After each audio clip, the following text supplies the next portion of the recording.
Alhamdulillahillazi binikmati tatimus shaliha asyhadu an la ilaha illallah wahdahu la syarika lahu wa asyhadu anna Muhammadan abduhu wa rasuluhu nabiyya ba'da.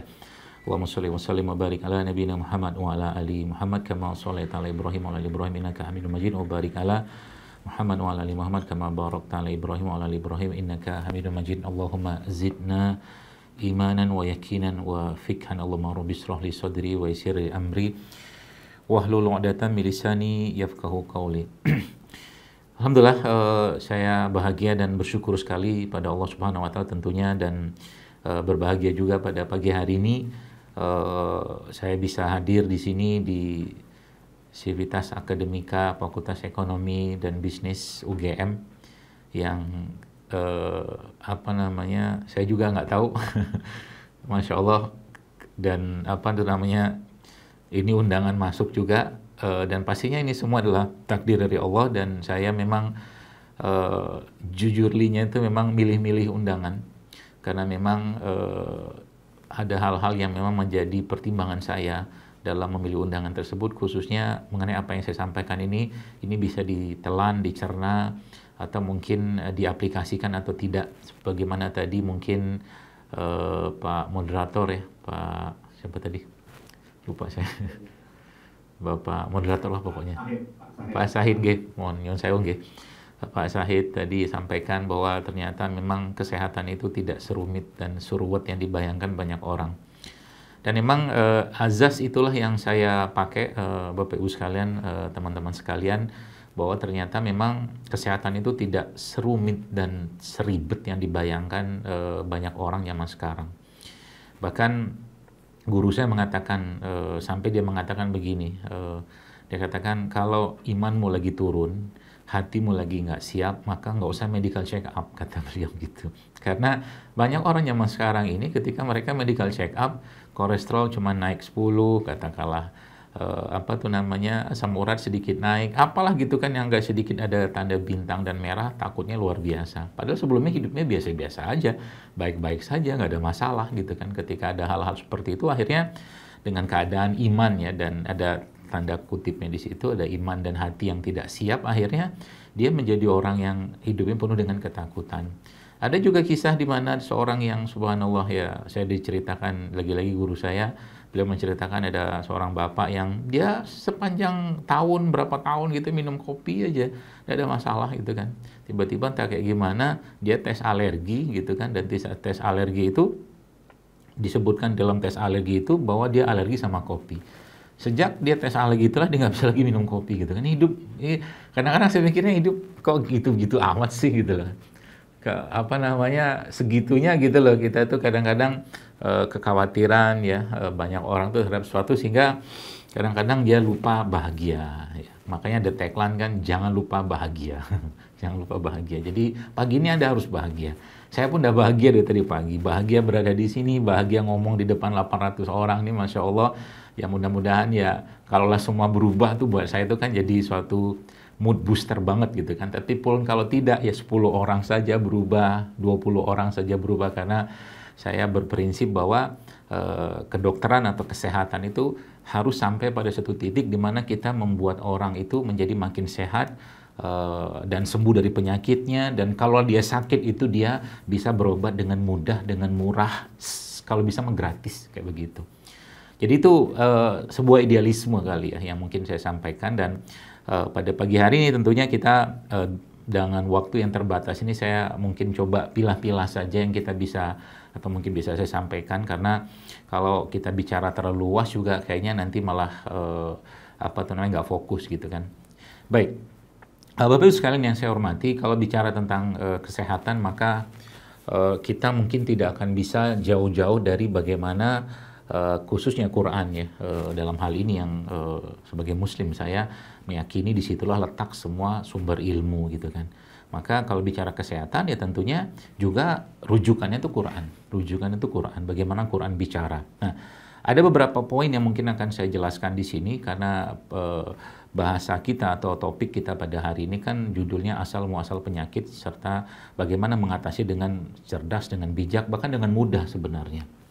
Baik, Kita tahu bahwa Allah Subhanahu wa taala menjelaskan tentang penciptaan kita manusia, khususnya nenek moyang kita atau bapak moyang kita itu Adam alaihissalam. Itu disebutkan dalam Al-Qur'an, Adam itu kan diciptakan Allah dengan tangannya Allah sendiri. Itu yang pertama.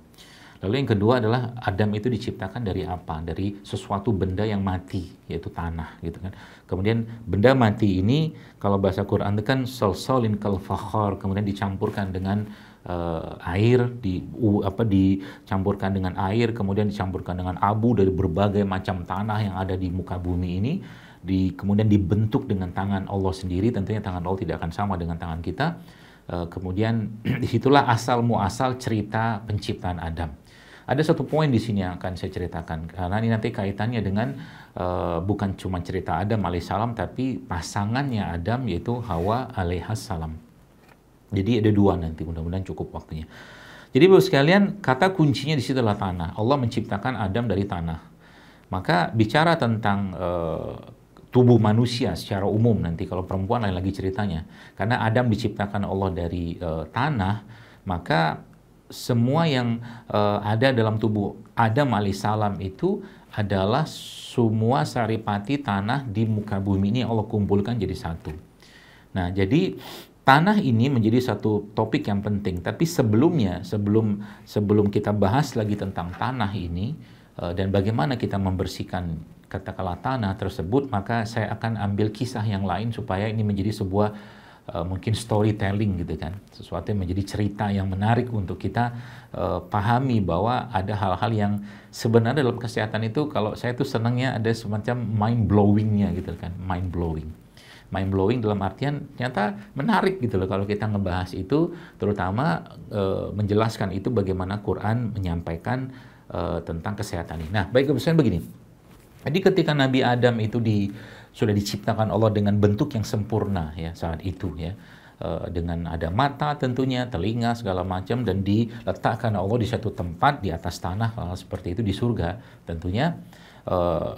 Kemudian saat Nabi Adam sudah terbujur seperti itu dan dalam keadaan Adam alaihissalam itu belum dimasukkan ruhnya oleh Allah Subhanahu wa taala, maka yang menarik di situ ternyata dalam sebuah hadis Bukhari disebutkan bahwa iblis ya laknatullah alaih itu mengelilingi, berputar ya, mengelilingi ya, ngiderin lah gitu kan, ngiderin Nabi Adam tadi. Lalu dalam pengidaran tadi iblis mengadakan penelitian ya, iblis mengadakan penelitian.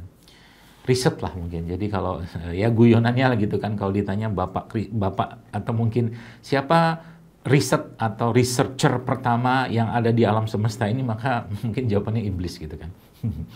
Jadi peneliti pertama lah, jadi dia meliti Nabi Adam saat manusia nggak ada. Lalu Bapak Ibu sekalian, setelah dia neliti itu, ya neliti, dia putar, pusingin Nabi Adam, dia putarin 7 kali nggak salah gitu riwayat disebut, saya. Lalu iblis masuk ke dalam tubuhnya Nabi Adam melalui hidungnya kalau nggak salah, atau mulutnya, seperti itu dalam hadis tersebut. Masuklah iblis tadi ke dalam tubuhnya Nabi Adam. Dengan catatan saat itu Nabi Adam belum ada ruhnya ya, itu yang pertama. Itu yang kedua. Tadi dia kelilingin ya, Nabi Adam tadi, kemudian dia masuk ke dalam tubuhnya Nabi Adam, diketok-ketok sama iblis tadi. Ini manusia apa sih kayak begini kok sakti, bukan bahasa kita kan sakti banget sini orang gitu kan. Sampai Allah menciptakan sendiri dengan tangannya, gitu lah kurang lebih. Dan ternyata Masya Allah tabarakallah, setelah dapat dapat kesempatan tadi, yang tentunya dengan izin Allah dan kehendak Allah tentunya, akhirnya dapatlah kesimpulan iblis laknatullah alaih tadi tentang Nabi Adam alaihissalam. Apa kesimpulannya? Dalam hadis disebutkan bahwa iblis mengatakan ini manusia, bukan makhluk, ini makhluk, kata iblis, akan banyak sekali berurusan dengan syahwatnya, kata iblis laknatullah alaih gitu. Itu yang pertama. Dia akan banyak berurusan dengan syahwatnya. Kemudian yang kedua, ya, dia ada 7 kesimpulan. Kita tidak bahas semua, beberapa poin saja yang akan kita bahas. Yang kedua adalah dia mengatakan bahwa ini orang atau ini makhluk akan banyak berurusan dengan perutnya, gitu. Jadi 2 itu poin. Oke. Jadi poin pertama adalah dia akan banyak berurusan dengan syahwatnya. Poin yang kedua adalah dia akan banyak berurusan dengan perutnya. Ada satu lagi dengan kemaluan juga ada. Nah, tapi kita akan 2 poin, 2 ini aja.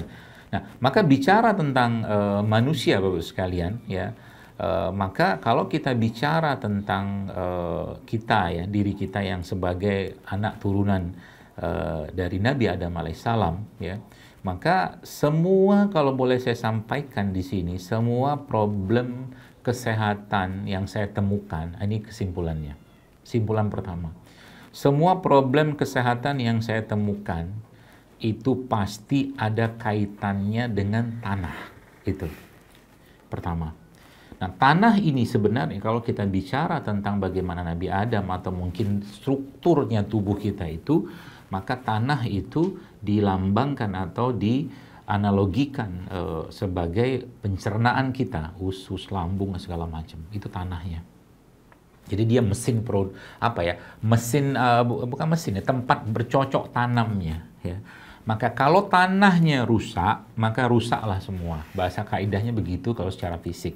Artinya kalau bicara tentang nanti bicara tentang promil katakanlah, ya, bicara tentang promil. Nanti ada solusinya tentunya.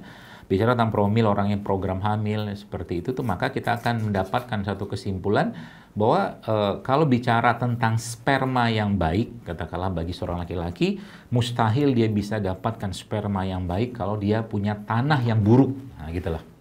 Tanah itu. Nah, sehingga Bapak sekalian, nah di sini ada beberapa saya stop dulu sini tentang tanah, ya. Baik, kita akan terbanglah katakanlah pergi ke hal yang lain yang Allah jelaskan dalam Al-Quran tentang khutuwat. Khutuwat itu adalah, kalau kita kan wala tattabi'u khutuwati syaiton, dan kalau bahasa terjemahannya kita dalam bahasa Indonesia kan, dan jangan ikuti langkah-langkah syaitan kan gitu. Tapi sebenarnya khutuwat ini adalah renstra, ya, rencana strategisnya iblis, ya. Jadi iblis itu punya renstra yang sudah dideklarasikan sejak zaman dulu, ya, Adam diciptakan dan Allah Subhanahu wa taala memerintahkan para malaikat bersujud kepada Nabi Adam, ya, bukan bersujud sholat tentunya, hormat, ya, seperti itu. Dan itu sudah dijelaskan dalam Al-Quran bahwa iblis sudah mengatakan saya akan perangi mereka, musuhi mereka, dan disitulah iblis laknatullah alaih melakukan atau membuat renstra. Dan Al-Quran menjelaskan tentang renstra itu. Baik, renstra dalam Quran yang bicara tentang khutuwat, nanti bisa coba dilihat, itu ada beberapa topik, ya, ada beberapa topik. Tapi menariknya, saya tidak akan bahas semua topik karena ada 4 khutuwat itu dalam Quran.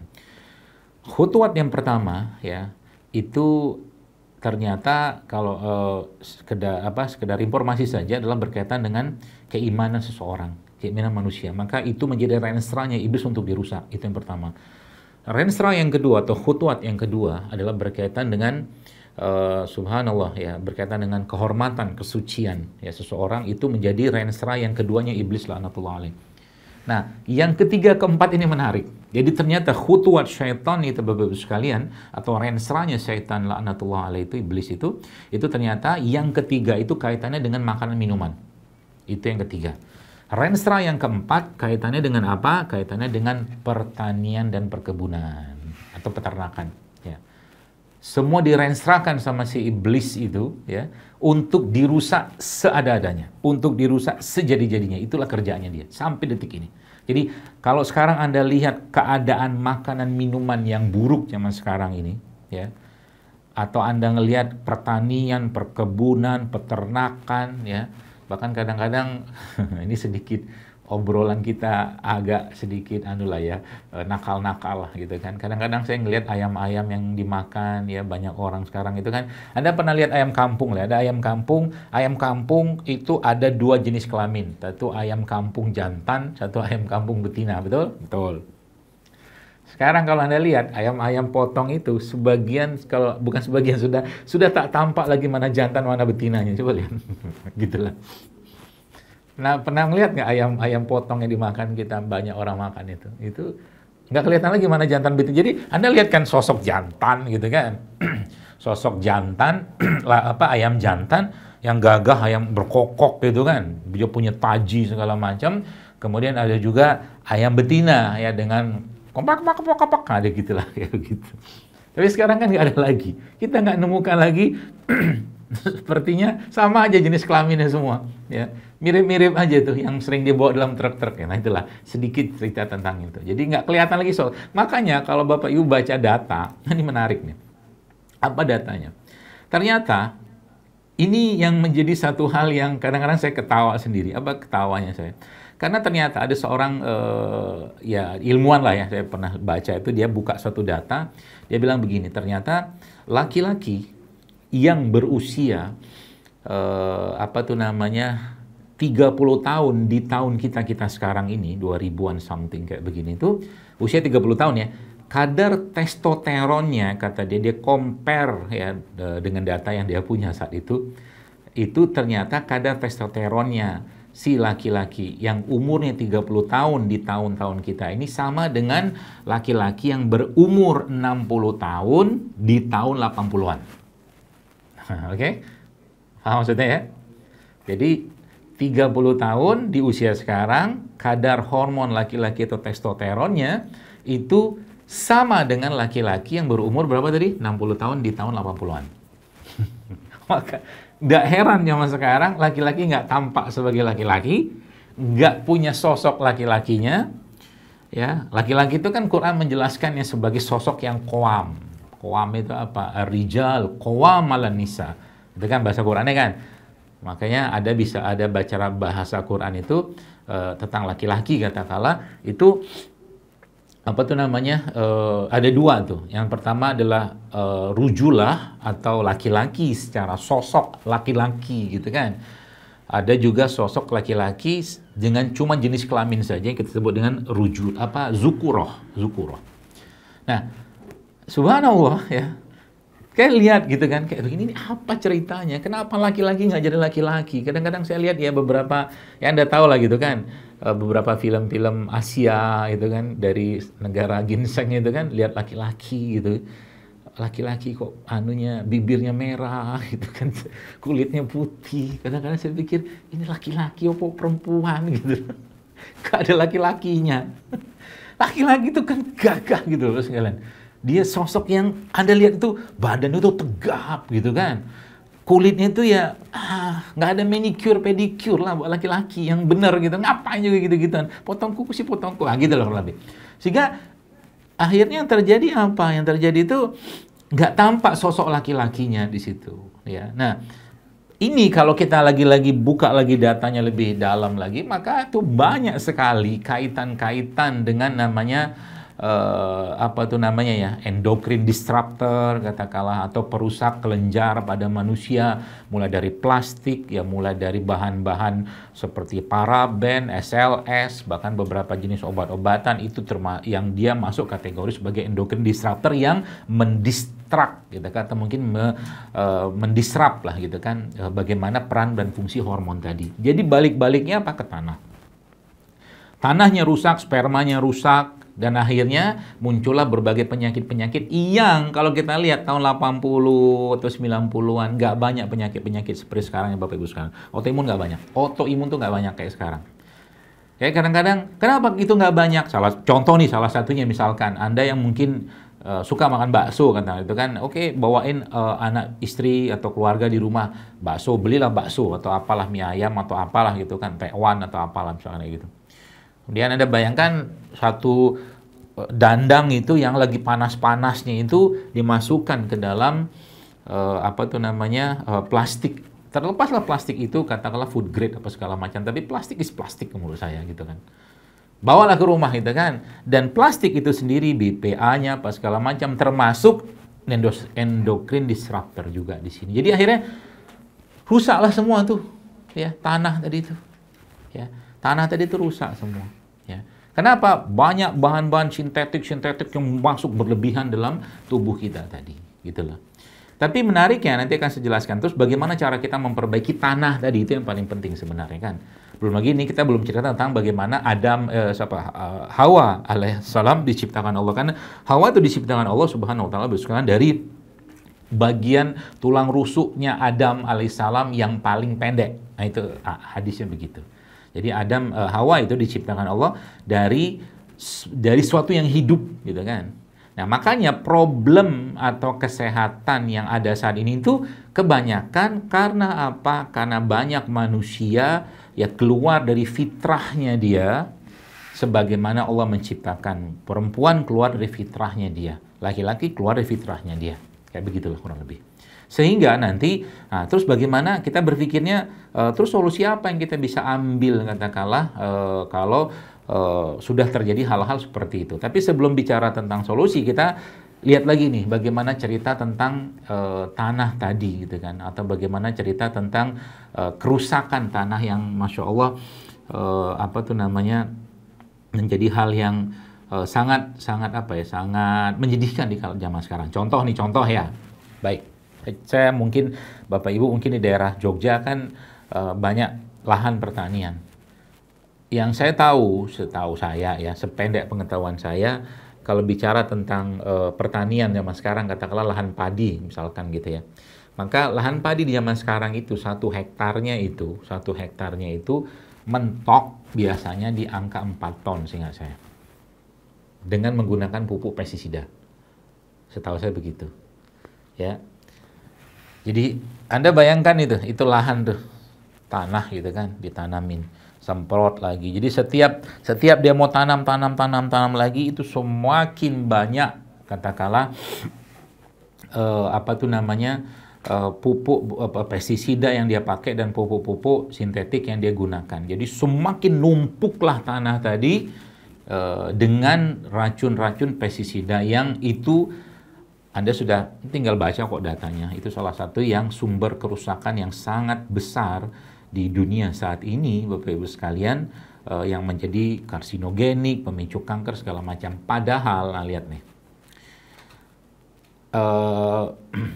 banyak orang yang sering bertanya ke saya, dokter, bagaimana cara saya mengatasi masalah lambung? Ini jadi resep nih sebenarnya.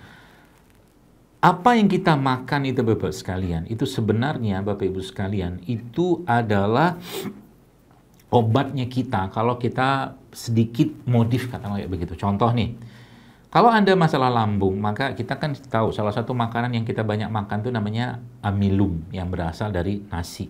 Ya. Nasi kita itu ada amilumnya kan, glukosa apa segala macam. Maka salah satu yang saya banyak sarankan kepada orang-orang yang mempunyai masalah pencernaan, ya, itu lambung katakanlah kayak begitu tuh adalah dia mengkonsumsi produk dari beras, yaitu apa? Yaitu air tajin, katakanlah begitu. Jadi air tajin itu sebenarnya itu amilumnya itu sangat baik dalam memperbaiki keseimbangan organ lambung kita, ya. Kayak kemarin ada seorang ibu yang ketemu saya dan dia tanya, dok saya sudah minum air tajinnya, kata beliau. Terus saya katakan, kok ini belum ada perubahan? Ya saya bilang, ibu minum air tajinnya dari air tajin apa gitu kan, berasnya organik nggak? Enggak, ya udah, nggak mungkin bisa dapat kayak begitu. Jadi air tajin itu Bapak sekalian menjadi salah satu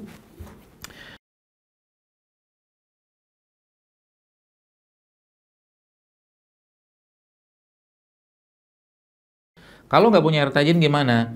Maka ambillah dari katakanlah amilum atau mungkin bahasanya itu tajin dari yang lain. Salah satunya itu yang biasa kan yang nggak disemprot pestisida segala macam tuh pakai ubi-ubian, ya, singkong segala macam. Itu biasa saya pakai itu.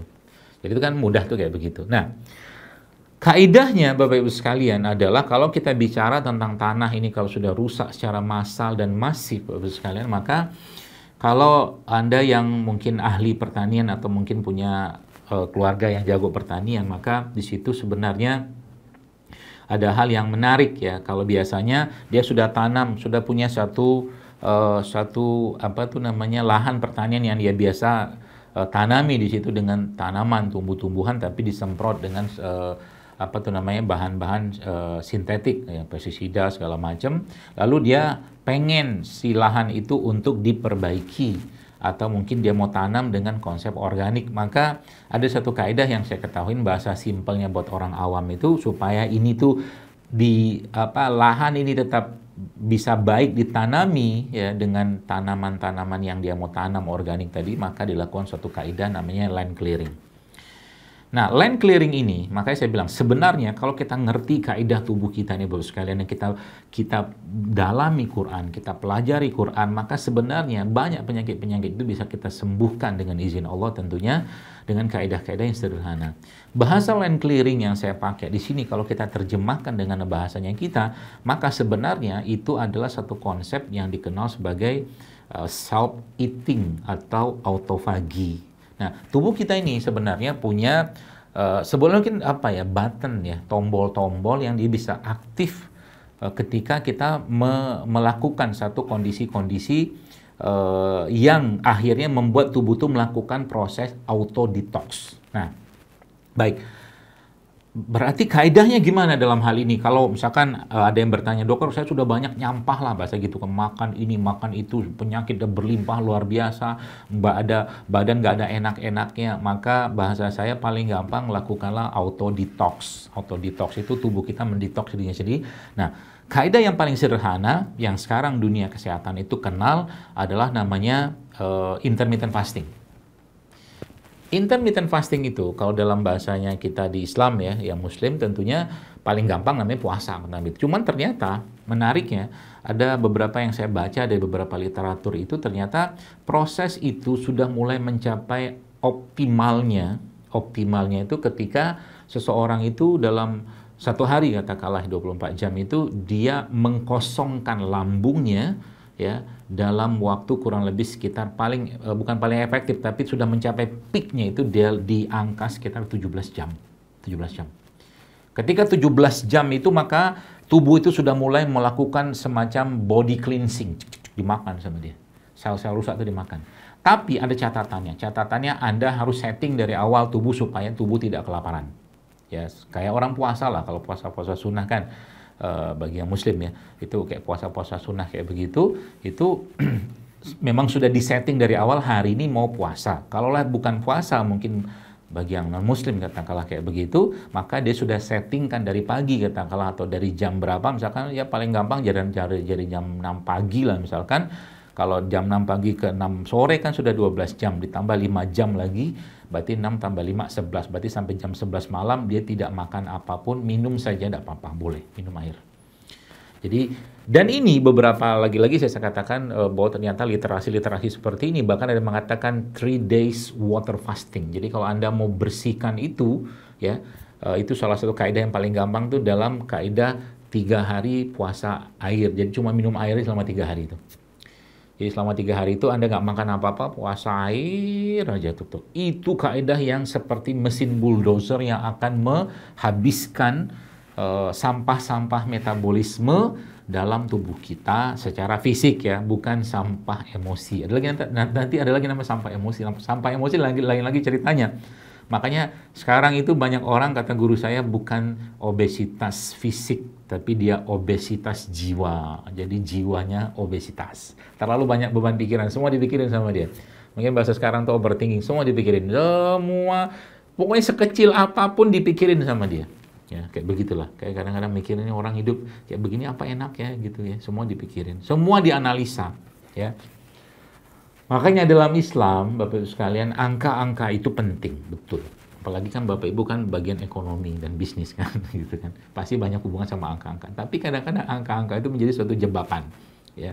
Jebakan atau katakanlah yang membuat akhirnya kita punya iman itu atau mungkin bahkan keberkahan itu diturunkan, diambil, dicabut perlahan-lahan sama Allah. Bagaimana atau mungkin secara sejarahnya seperti apa? Maka saya mungkin bisa ambil satu kisah ya, di mana di perangnya Rasulullah SAW itu perang Khandaq ya, perang yang pakai parit itu kan ada salah satu sahabat Nabi itu Jabir radhiyallahu anhu yang itu cuma punya 1 ekor kambing, anak kambing lah, yang itu kalau di logika cuma bisa untuk makan 5 orang.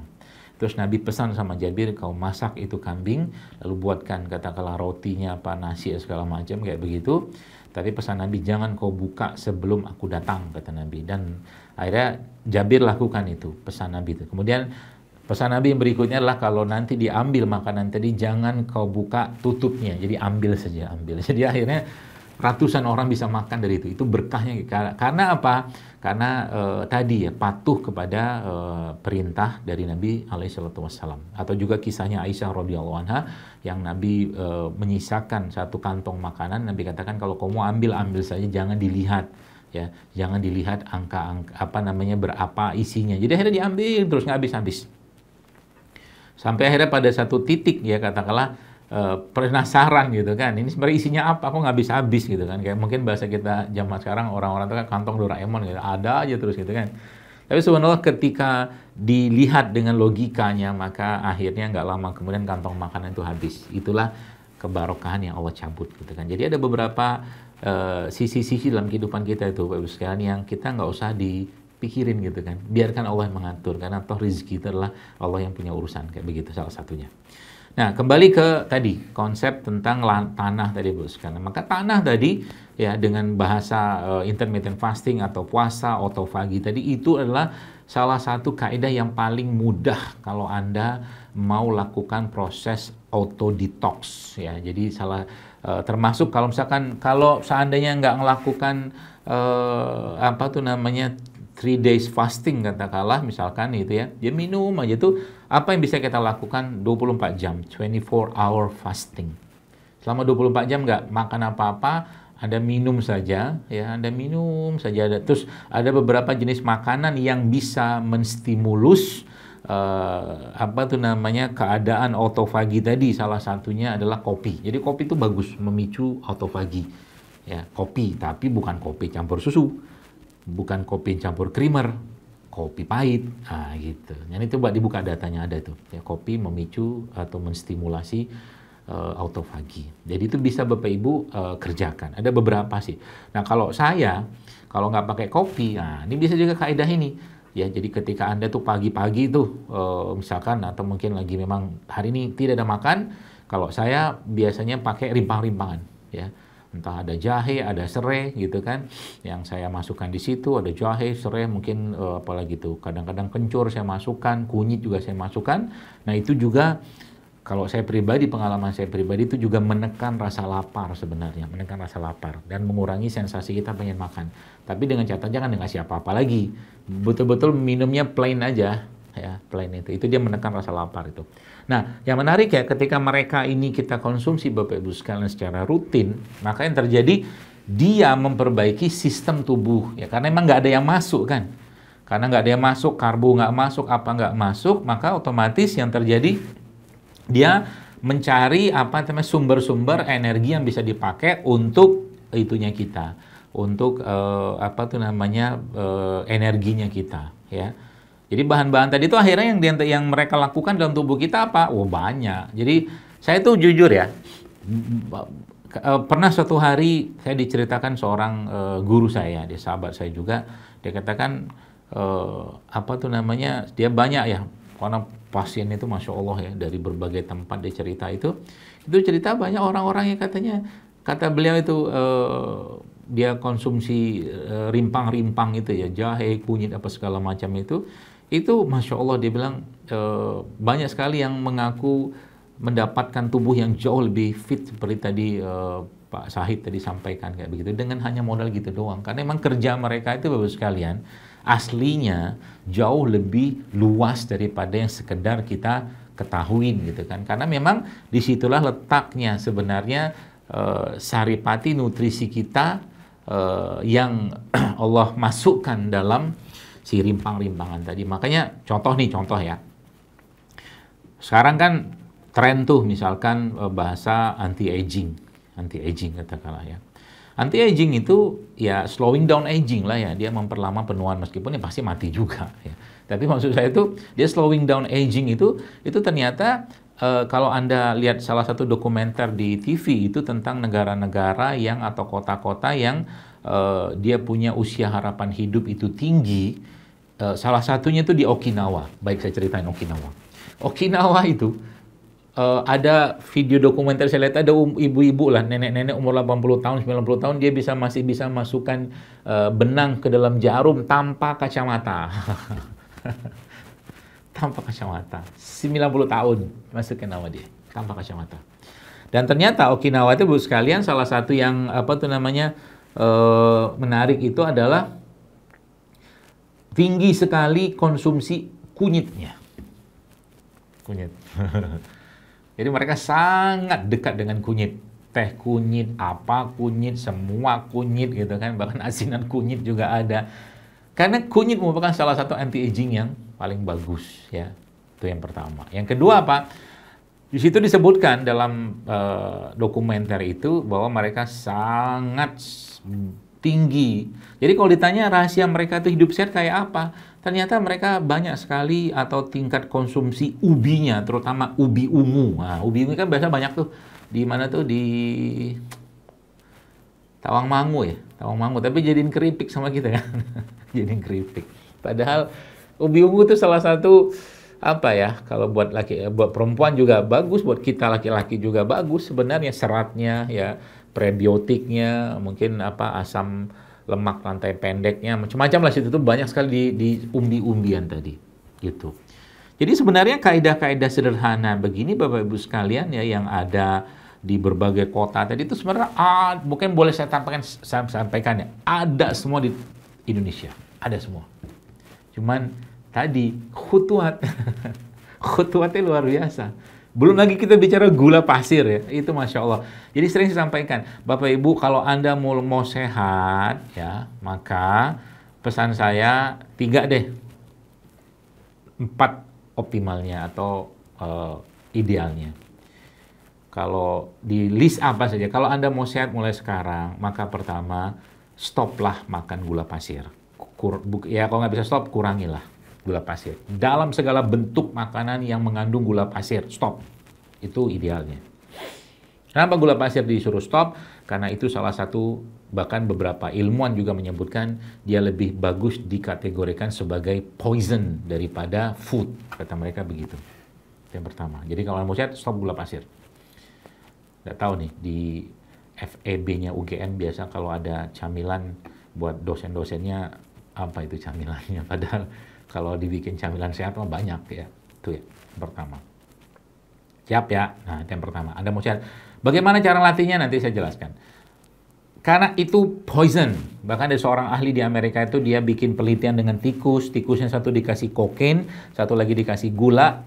Subhanallah, kata dia, tikus yang dikasih gula, adiksinya atau kecanduannya, kata dia 20 kali lipat daripada dikasih kokain. Ngeri kan? Gula pasir. Gitu. Yang pertama. Yang kedua apa? Yang kedua terigu-teriguan. Sekarang yang kita kenal dengan gluten-glutenan. Indonesia adalah negeri non-gluten aslinya, setahu saya. Karena kita nggak banyak kenal dengan gluten yang kayak ada sekarang, terigu-terigu itu. Kita justru malah lebih dekat dengan serat-serat pangan yang sangat baik bagi pencernaan kita, terutama dari sumber umbi-umbian. Ubi jalar, singkong, ubi celembu, apalagi itu ubi rambat, ubi ungu, itu kan non-gluten semua. Ya. Jadi kalau ada orang makan sebulan mungkin singkong rebus, ya, itu kan non-gluten sebenarnya kan. Kemudian ada orang makan sekarang ya bakwan segala macam dengan terigu, ya sudahlah, terigu plus lagi dengan minyaknya, dengan minyak nabati, terutama minyak sawit tadi, ya sudahlah komplit sudah rusaknya. Itu ya, jadi terigu. Yang ketiga apa? Minyak, ya terutama dari minyak-minyak dari sawit-sawitan itu. Ya, jadi ini itunya, idealnya kalau mau. Satu lagi memang biasa saya sampaikan, coba dikurangi makan nasi gitu kan. Wah, nanti kalau nggak makan nasi gimana? Nah, itu dia, kita kan bisa ngomong kayak gitu kan. Jadi kalau nggak makan nasi gimana? Ya nggak apa-apa, nggak mati kok nggak makan nasi gitu loh. Maka di Jawa itu biasa banyak dikenal sebagai salah satu pangan yang sehat. Misalkan tiwul itu Masya Allah gitu kan. Saya itu depan rumah saya, berusaha di daerah Bekasi ini, pagi-pagi itu ada ibu-ibu jualan ya, bawa gerobak itu kan, bukan gerobak apa, bakul gitu kan. Tiwul gitu. Ini ibu nih pahlawan, saya bilang. Kenapa pahlawan? Dia jual makanan sehat. Dia jualan tiwul, dia jualan apa tuh, getuk-getukan itu gitu kan. Terus sampean yang apa ya? Pokoknya semua non gluten lah gitu kan. Dan saya tahu kalau saya ada makan itu tuh yang saya akan banyakin, salah satunya itu adalah kelapanya. Karena kelapa itu salah satu sumber serat yang sangat baik untuk menguatkan pencernaan kita, memperbaiki BAB kita katakanlah, dan dia sumber lemak yang sehat sebenarnya kelapa. Gitu. Jadi ada berapa 1 2 3 4 tadi itu salah satu itu kaidah sederhana, saya mungkin sebagian sudah tahu juga, cuma saya remind aja lah gitu kan. Dan yang terakhir ya sebenarnya nasi ya. Jadi kalau Anda tetap pengen makan nasi, nah nasinya Anda kurangi saja mulai sekarang. Sama beras-berasan itu dikurangi ya. Kalaupun Anda tetap pengen makan nasi, ya nasinya Anda tambahkan sedikit dengan minyak-minyakan. Campurin sama VCO, campur sama zaitun, campur sama biji-bijian gitu kan. Atau mungkin campurin rempah-rempah di nasinya supaya nasinya punya serat. Itu dulu paling gampang untuk menjaga ditambah puasa. Jadi yang makanan-makanan tinggi gula dan tidak mengandung minyak-minyak gas ini dikurangi gitu kan. Nanti tubuh akan recovery sendiri bos sekalian. Semudah itu, percayalah saya. Gitu kan. Apalagi Anda tambahkan dengan Masya Allah rimpang-rimpangan tadi. Terus dokter, kan gini kan. Lihat bagaimana kadang-kadang matematika kita tuh selalu bekerja gitu kan. Dengan sangat spektakuler sampai kadang akhirnya kita tuh kadang-kadang saya bilang kebablasan gitu loh. Contoh.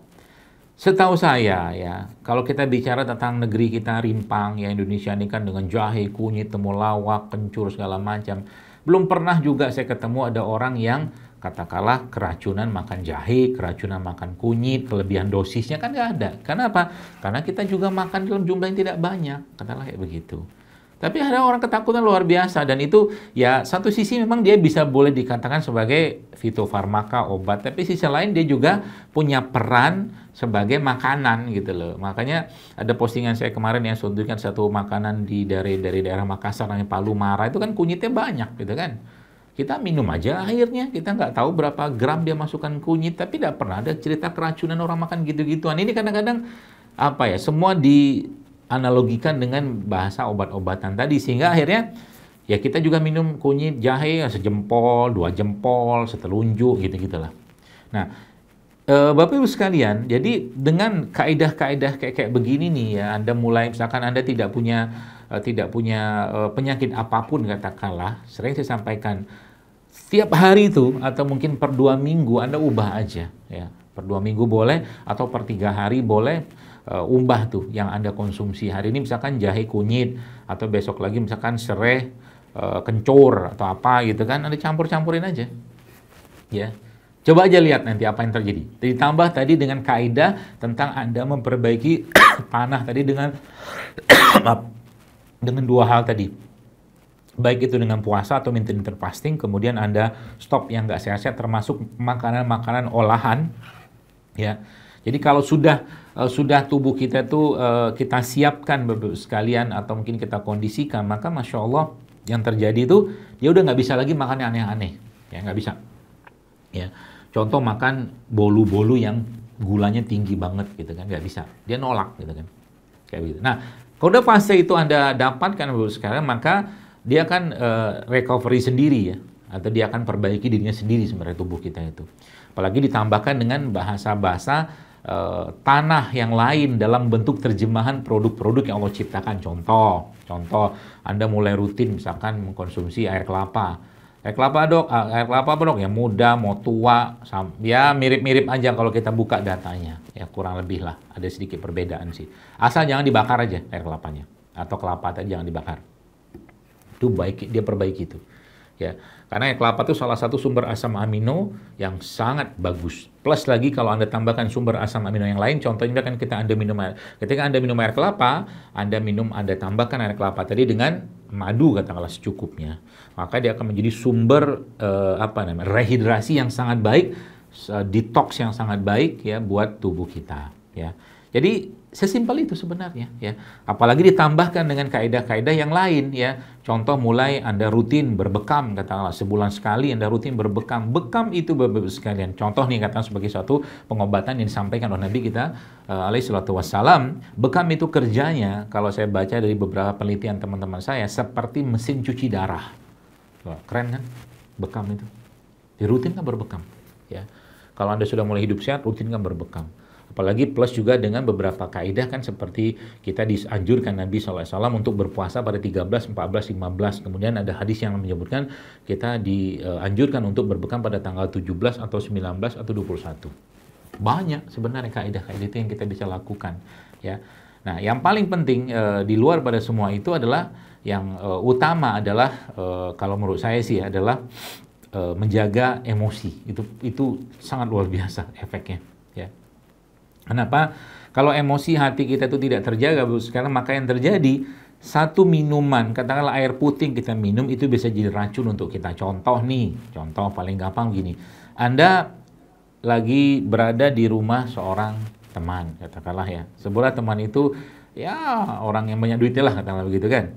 Lalu ekspektasi adalah si fulan ini, si orang ini katakanlah misalkan, wah nih kalau datang sana pasti dikasih minuman yang seru-seruan nih gitu kan. Maksudnya yang enak, yang seger, yang apa. Ternyata ketika dia duduk situ cuma dikasih air putih doang. Nah, waktu dia minum itu dia ngomel. Orang kaya minuman air putih doang gitu kan. Jadi dia minum air sekaligus dia meminum sampah emosinya dia, berupa kekesalan, ketidaksukaan, bahkan sampai mungkin kebencian atau apapun yang masuk sembari dengan air putih segelas tadi itu. Makanya ya kita itu diajarkan sama Rasulullah SAW itu ya, untuk hidup itu pilihannya cuma dua. Kalau nggak sabar ya syukur. Dikasih sama Allah ya syukuri saja. Kalau belum dikasih sabarin aja, udah gitu aja. Sehingga hati itu tenang, kata Nabi SAW. Ya, itu justru malah kaidah yang paling baik. Maka zaman dulu kan ada bahasa atau istilah Jawa tuh mangan sing penting kumpul gitu ya. Makan nggak makannya kumpul, bahagia aja kita. Orang zaman dulu sehat-sehat aja. Saya kadang-kadang lihat mbak-mbak di Jogja di mana gitu, anteng-anteng aja mereka itu kan. Hujan, ya hujan-hujanan dia. Ya kayak orang kota sekarang, hujan sebentar sudah demam. Hujan pun kadang-kadang takutin, jangan mandi hujan nanti takut. Wah, kalau saya sekarang justru malah anak-anak saya lagi hujan, mandi sama hujan. Bahkan yang luar biasa lagi hujan-hujan itu ya, saya biasa doa tuh, ngadep kiblat, doa, wah jadi-jadinya tuh doa. Itu salah satu cara menguatkan dan membersihkan. Karena memang hujan sendiri dalam Al-Quran disebutkan itu adalah mensucikan dirimu, kata Allah, menguatkan atau mengokohkan kakimu.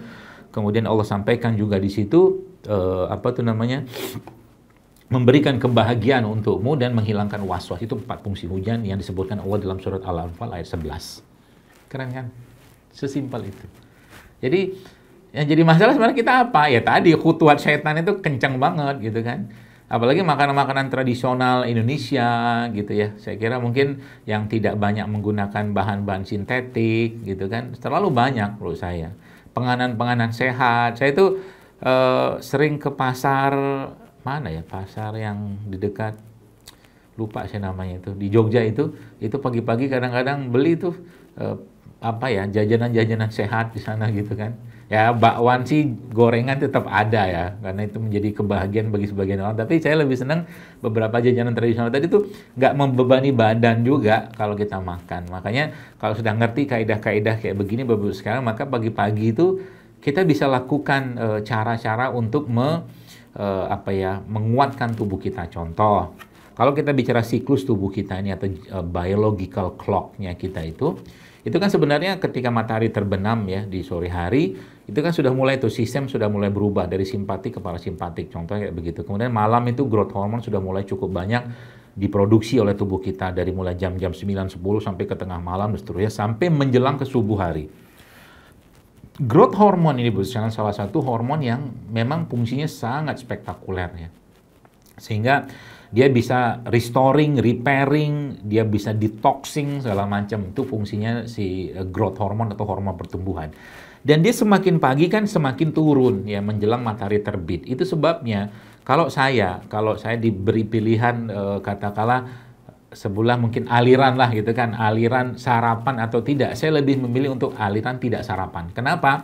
Masih ada proses detox yang terjadi di pagi hari itu. Ya, sekarang kalau Anda pagi-pagi atau ada seorang yang pagi-pagi itu makan karbohidrat berlebihan, nasinya berlebihan, tepung berlebihan, gula pasir berlebihan, wajar ketika dia mau kerja dia ngantuk. Ya kenapa? Tubuh minta waktu untuk memetabolisme itu, mencerna itu, menyerap itu, dan itu semua menjadi beban yang sangat berat buat tubuh ketika pagi hari dibebani dengan begitu banyak makanan yang menjadi sumber gula-gula olahan, katakanlah kayak begitu.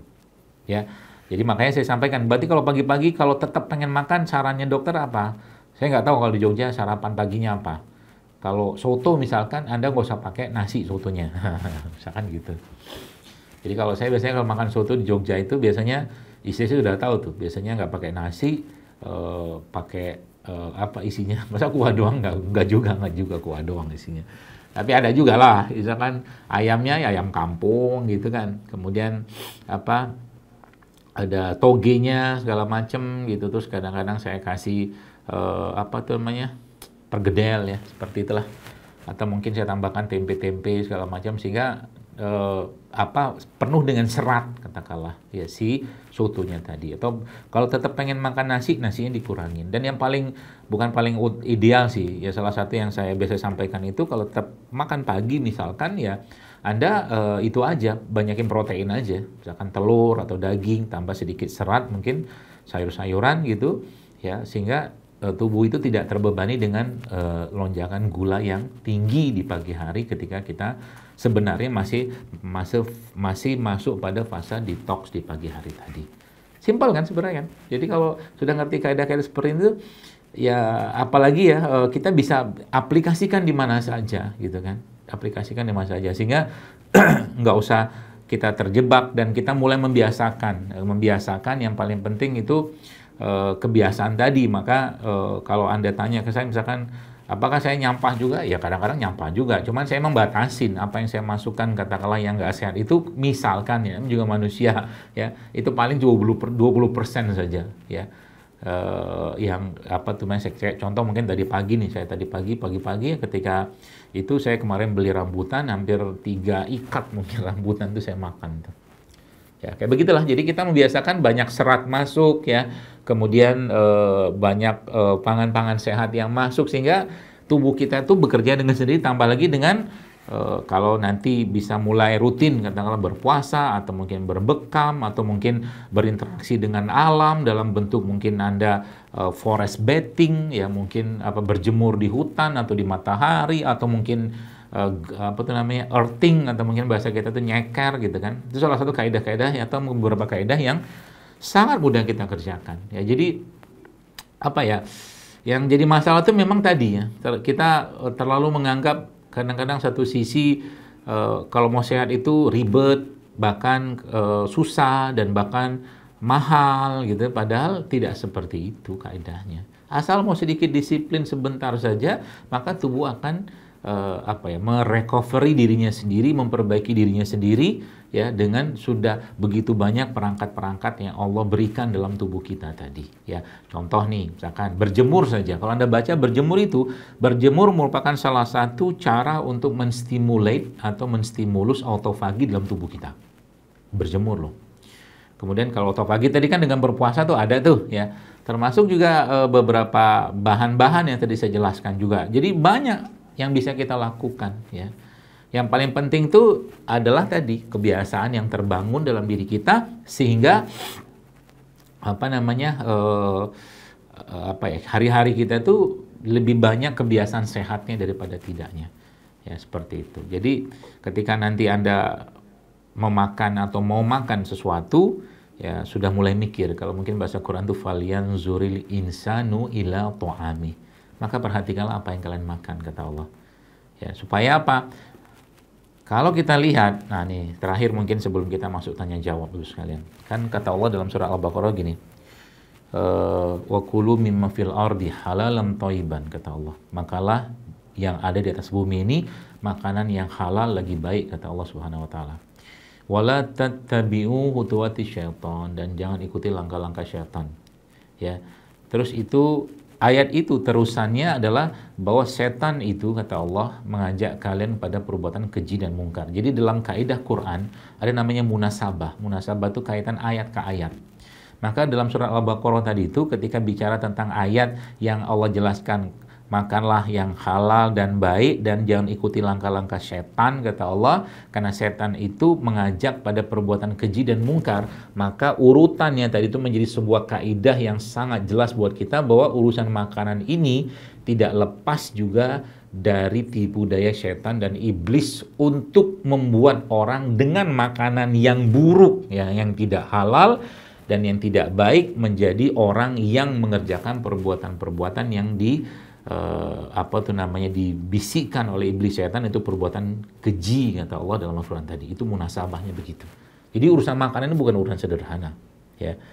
Karena memang rusaknya peradaban sekarang ini dalam konteks makanan juga tidak lepas dari begitu banyaknya toxic food, gitu kan, ya, atau makanan-makanan beracun tanda kutip, dan makanan-makanan tidak sehat lainnya yang beredar luar biasa banyak. Karena sekarang umur 20 tahun sudah stroke, umur 30 tahun sudah diabetes. Banyak sekali penyakit-penyakit yang sebenarnya harusnya tidak terjadi pada usia-usia yang kalau mereka jaga makanan mereka. Maka saya ngebayangin, ya, dengan berlimpahnya makanan-makanan tidak sehat di sekarang, dengan adanya mungkin gerai-gerai makanan, ya, warung-warung yang menjual makanan-makanan penuh dengan gula. Saya nggak tahu apa nasib kesehatan negeri kita ini atau generasi sekarang ini 20-30 tahun mendatang, ya. Sekarang Saudi saja yang kita tahu mereka tidak pernah lepas dari minuman soda yang gulanya tinggi. Itu kalau Anda lihat data-datanya tuh, aduh, sedih banget, ya. Penyakit-penyakit degeneratif pada usia-usia 20-30 tahun sudah berlimpah ruah di sana, ya. Ngeri kalau kita tidak waspada. Dan paling gampang ya kita sebagai, mungkin ada yang sebagai orang tua atau di sini atau mahasiswa, atau Anda punya kapasitas dan punya kekuasaan, ya, sebagai mungkin organisatoris, pemimpin atau apa, ciptakan lingkungan sehat paling gampang, ya.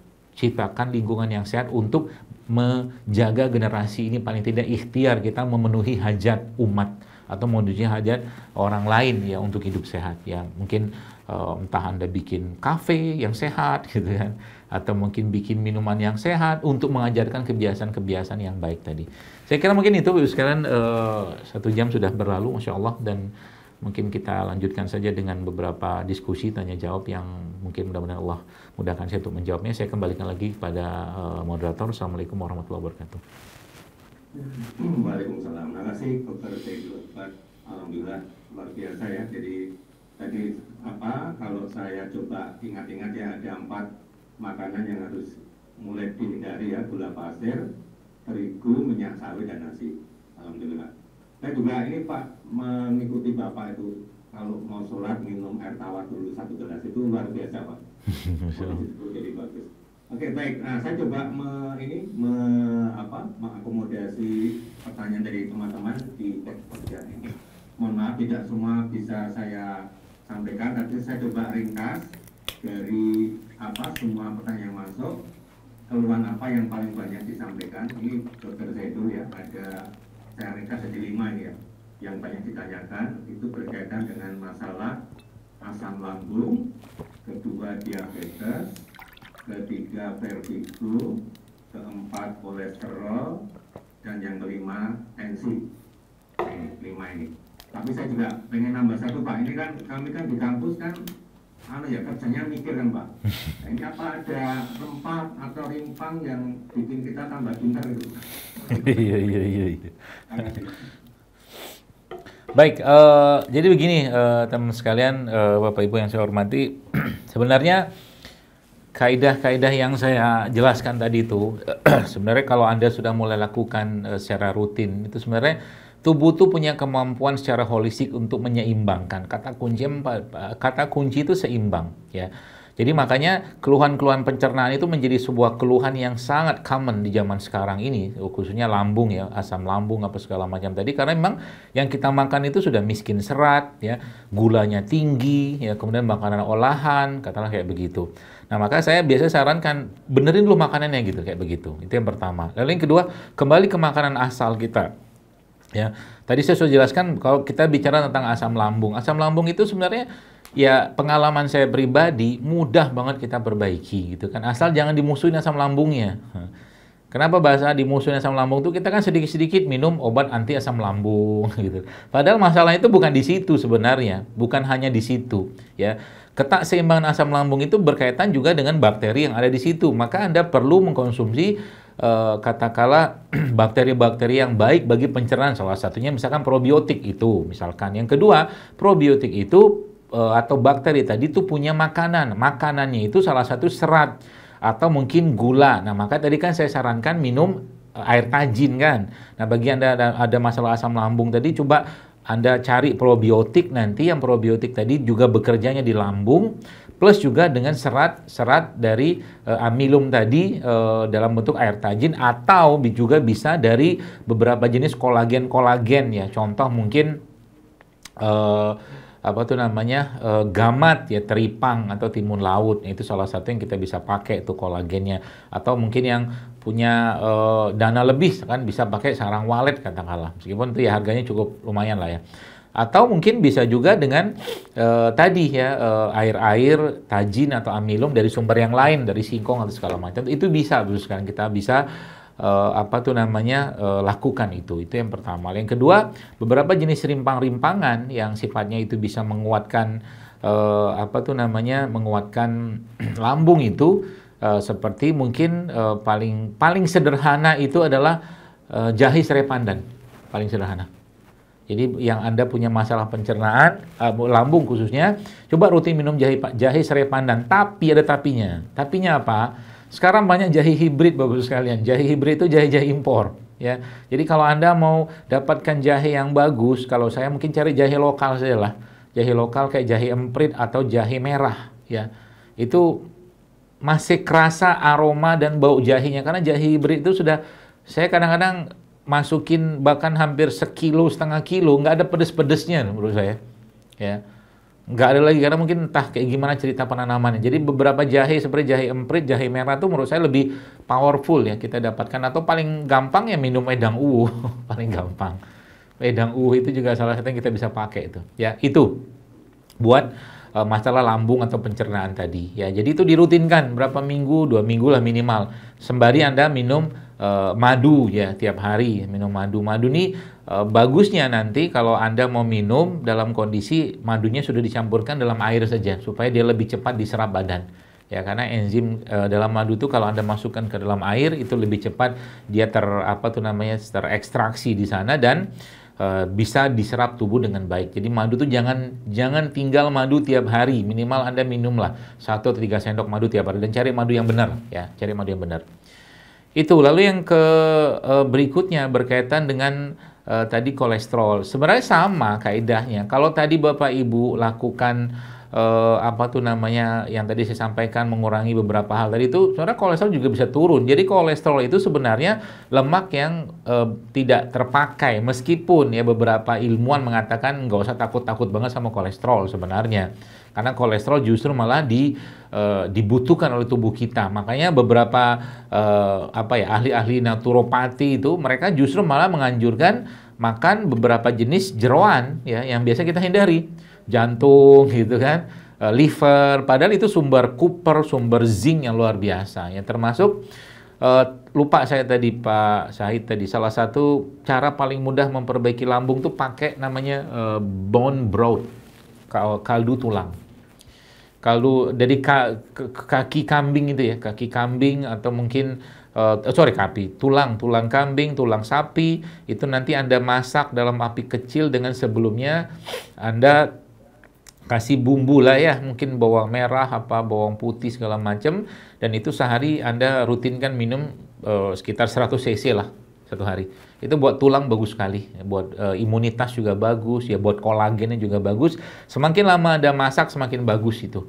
Jadi sampai kalau sampai ke 16 jam itu keluar semua tuh kolagennya, dia punya kalsiumnya, magnesium semua keluar di situ. Itu juga bisa buat lambung ya, kalau mau itu dijadikan sebagai salah satu cara untuk menguatkan lambung ya. Nah, tadi kolesterol juga sama, menurut saya tadi sudah saya jelaskan juga. Sebenarnya kalau tadi rimpang-rimpangan tadi Anda sudah mulai rutin konsumsi dan yang down-nya itu Anda kerjakan, dia turun sendiri sebenarnya. ya. Anda mulai rutin berbekam, rutin olahraga, yang minyak-minyak dikurangi, ya banyakin yang direbus-rebus, makan dengan hati yang gembira, dia akan turun dengan sendirinya, percayalah saya. Saya sudah temukan banyak orang kayak begitu. Ya, yang penting badan Anda tetap terasa fit gitu kan. Jadi jangan juga kita berpedoman bahwa kalau naik 5, 10 nggak usah peduli nah kayak gitu-gituan tuh, ya. Apalagi memang tadi saya jelaskan bahwa kolesterol itu juga kita butuhkan untuk metabolisme dalam tubuh kita, ya. Nah, kalau berkaitan tadi mungkin dengan diabetes atau mungkin kencing manis. Baik.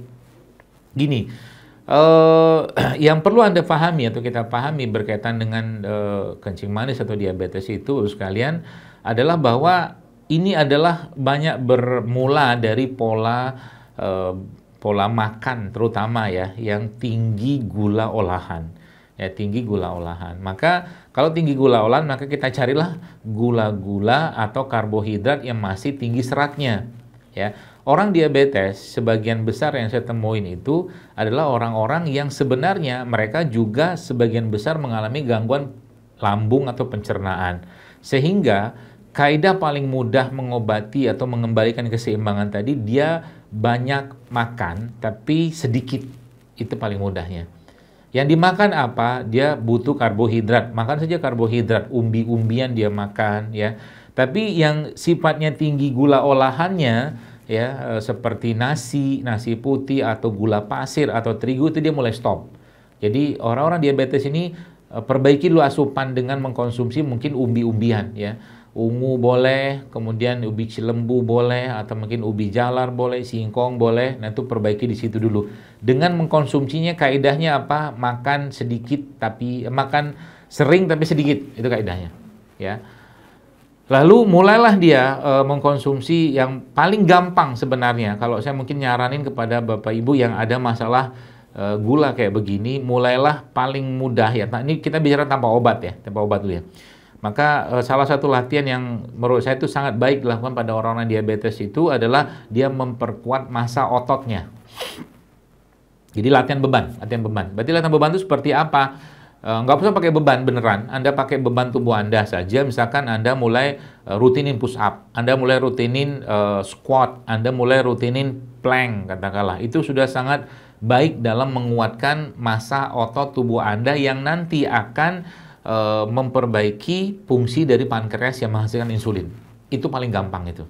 Ya, jadi mungkin setiap hari nih Anda rutinin push up-nya 50 kali misalkan. Ya tidak mesti sekaligus ya. 5 dulu ya, nanti mungkin setiap sholat tuh 5 atau 10 gitu kan push up. Push up beneran ya, bukan push up main-main, beneran sehingga nanti bahunya ini dapat ya. Jadi otot itu kebentuk sekalian ya. Itu yang paling mudah ya. Kemudian beberapa jenis rimpang-rimpangan ya bisa Anda pakai ya. Ya tadi salah satunya yang biasa saya banyak sarankan untuk memperbaiki lambung itu ya jahe, serai pandan itu bisa Anda pakai. Kemudian ada beberapa jenis rimpangan yang sifatnya bisa, jadi jangan fokus cuman bicaranya itu menurunkan gula darah saja, nggak usah. Ya, kita juga punya fokus untuk memperbaiki sensitivitas insulin. Sensitivitas insulin paling gampang Anda perbaiki dengan cara tadi latihan beban. Latihan beban, mungkin ada kardio-kardio yang dilakukan juga sebagian, itu juga sangat baik dalam memperbaiki sensitivitas insulin. Ya. Kemudian beberapa jenis rimpang itu memang punya efek yang sifatnya menurunkan apa tuh namanya gula darah ya, seperti kayu manis ya, atau mungkin brotowali, sambiloto itu bagus ya teman. Tadi saya katakan kembalikan saja keseimbangannya, perbaiki makanan, tubuh akan meresetting tubuhnya sendiri. Kalau mau tambah dengan beberapa rimpang tadi juga boleh ya, boleh silakan saja. Cuman jangan terlalu banyak juga. Nanti kalau dia ngedrop kelingan kita ya. Dengan catatan tadi Anda perbaiki pola makan. Jadi kaidah-kaidah saya sampaikan tadi, Anda mulai rutinkan berpuasa, Anda mulai rutinkan olahraga, tubuh akan kembali ke keseimbangan aslinya seperti itu.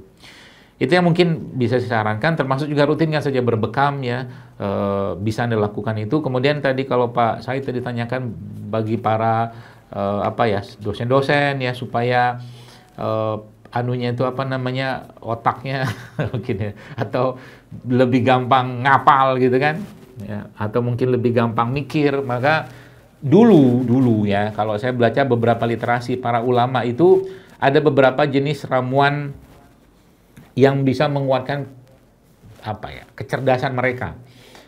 Yang salah satu mereka rutin itu kismis, Pak. Kismis. Jadi kismis itu menjadi salah satu yang sangat sering mereka konsumsi, baik makan atau mereka apa tuh namanya, diinfus. Jadi ambil kismis, diinfus secukupnya aja lah. Jadi air rendaman kismis itu juga sangat baik untuk otak, itu yang pertama. Lalu yang kedua ada namanya luban. Luban itu seperti apa ya, kayak herbal lah gitu kan, dia agak sedikit pahit. Saya pernah posting udah lama itu luban. Jadi dimasukkan ke dalam air, dia bentuk kayak susu. Itu juga ternyata menjadi salah satu yang dipakai para ulama untuk mencerdaskan atau mungkin menguatkan hafalan mereka, ya. Karena ulama-ulama atau mungkin ilmuwan-ilmuwan zaman itu jauh lebih sakti daripada kita zaman sekarang, ya. Jauh lebih sakti. Artinya mereka pasti punya sesuatu yang mereka konsumsi, ya. Sehingga mereka bisa, saktinya itu, karyanya itu luar biasa besar gitu kan.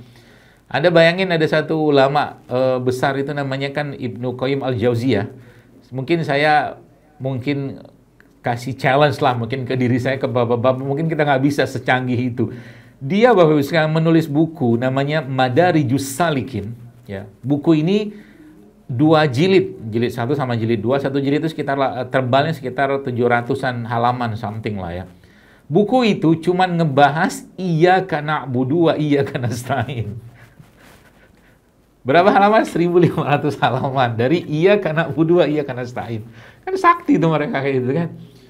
Maksudnya apa ya, otak-otak mereka, bukan otak mereka itu cerdas-cerdas. Nah, itu yang ke berapa? Kedua ya, tadi ada kismis, ada luban ya. Ada beberapa lagi sebenarnya yang kalau mau itu dipakai ya, seperti misalkan asupan-asupan dari apa tuh namanya, omega 3. Omega 3. Omega 3 itu paling gampang kita dapatkan dari mana? Ya dari ikan-ikanan paling gampang. Tapi makannya whole food. Kalau bisa nanti kalau Anda makan ikan, makan sak-sak semuanya. Sisinya ikan itu kolagennya tinggi, kulitnya ikan tuh kolagennya tinggi, tulangnya ikan tuh juga kolagennya tinggi semua ya. Kalau bisa makan, kalau mungkin dibuat pola kayak begitu kan berarti kan di presto kali ya. Baru kita bisa makan semua ya. Cuman carilah ikan yang liar. Jangan ikan kolam. Karena pakannya lagi-lagi ya pakan. Nggak ada benernya, itu susah pakannya itu ya. Cari ikan liar atau mungkin ikan yang hidupnya di alam seperti ikan sungai, ikan laut ya kayak gitu. Saya kira mungkin Jogja banyak lah kayak begitu, sekitar pantai Gunung Kidul kan laut selatan atau apa gitu kan banyak tuh. Nah, itu juga bisa dipakai. Jadi sumber-sumber dari asupan omega 3 dari ikan-ikanan. Karena apalagi sumber-sumber lemak yang sehat. Paling mudah alpukat, paling mudah. Kalau mau ndak ribet, maka Anda minum saja minyak zaitun tiap hari. Zaitun itu punya efek buat ke jantung bagus, buat ke otak juga bagus, ya, minyak zaitun. Ya Masya Allah kan, mudah aja, ya, nggak ada sulit-sulitnya lah. Termasuk juga, apalagi kalau mungkin, dok saya susah dapatin, nah paling gampang kalau Anda lihat postingan saya di Instagram saya itu, makan kelapa. Kelapa tua yang biasa buat santan itu Bapak Ibu bisa konsumsi 1/4 sehari. Itu buat jantung bagus, buat otak bagus, buat pencernaan bagus, makan aja, ya. Dan jangan berpikir itu bikin cacing kremi ya, nggak ada ceritanya. Itu salah satunya, mungkin Pak Syahid beberapa pertanyaan tadi. Wallahu a'lam bishawab. Terima kasih Dokter Zaidul. Ini sedikit ya. Ada ini tadi, saya pikir ini penting juga ya. Pertanyaan dari ibu-ibu tadi mengenai ibu yang sedang menyusui Pak, terus kemudian terkena flu batuk, sekarang baru musim ya. Nah itu bagaimana caranya biar tidak berdampak ke anak kalau minum obat? Ya kalau bicara dampak sih, apalagi masih menyusuinya, potensinya pasti akan sangat besar sih ya. Tapi intinya kalau saya sudah kalau misalkan Anda sedang menyusuinya Ibu ya, mungkin paling gampang ASI-nya di booster aja. ASI-nya di booster. Booster ASI itu banyak sekali sebenarnya. Yang paling gampang ya, madu, habatus sauda sama probiotik itu paling gampang. Jadi dalam tiap hari ibu mengkonsumsi habatus sauda katakanlah 3 kali 3 kapsul, 3 kali 5 kapsul yang serbuk gitu kan. Lalu Anda minum madu mungkin 5 sendok makan sehari tambah dengan probiotik mungkin 2 atau 3 sendok makan. Itu booster yang sangat baik. Yang pertama. Lalu yang kedua, asupan lemak-lemak yang baik ya seperti tadi kan alpukat mungkin atau mungkin VCO juga boleh atau zaitun juga boleh. Itu juga salah satu imun booster yang sangat mudah ya.